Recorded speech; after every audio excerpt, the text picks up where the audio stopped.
Class 9 exercise 2.5 का question number 11 देखेंगे, है ना? Yes sir.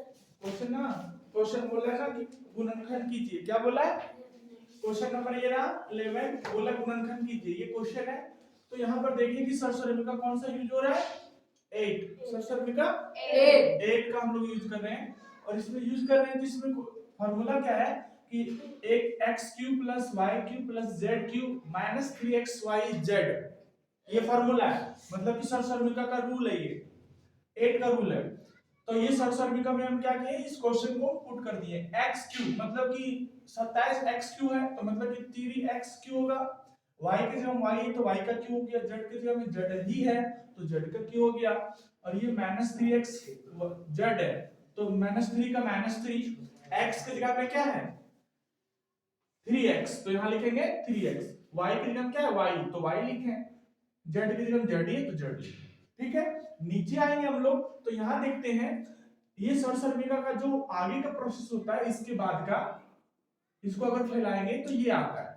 ठीक है, अब ये जो जहां पर x है वहां पर 3x लिखेंगे, जहां y है वहां पर y लिखेंगे, जहां z है वहां पर z लिखेंगे। ठीक है, अब फार्मूला में देखो कैसे बैठाते हैं। x है तो क्या लिखेंगे 3x, y है तो क्या लिखेंगे y, z है तो z लिखेंगे। x² है तो यहाँ लिखेंगे x² मतलब 3x का स्क्वायर लिखेंगे, है ना?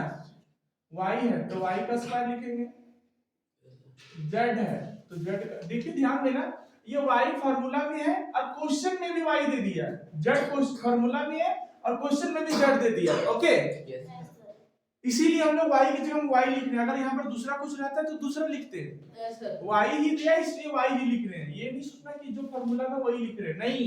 ठीक है, ध्यान रखना, ये x है तो क्या लिखेंगे 3x गुने y की जगह में y, माइनस y है तो y और z है तो गुने z, माइनस है तो माइनस, फिर z है तो z का z ही है और x की जगह में 3x है। ये हो गया हमारा फार्मूला में सेट कर दिए। अब इसको कैलकुलेशन पूरा सॉल्व करेंगे।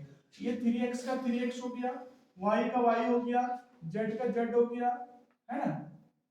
इसको करेंगे 3 का तो कितना हो जाएगा 9x² हो जाएगा प्लस y² हो जाएगा, ये z का स्क्वायर हो जाएगा माइनस 3xy हो जाएगा, है ना?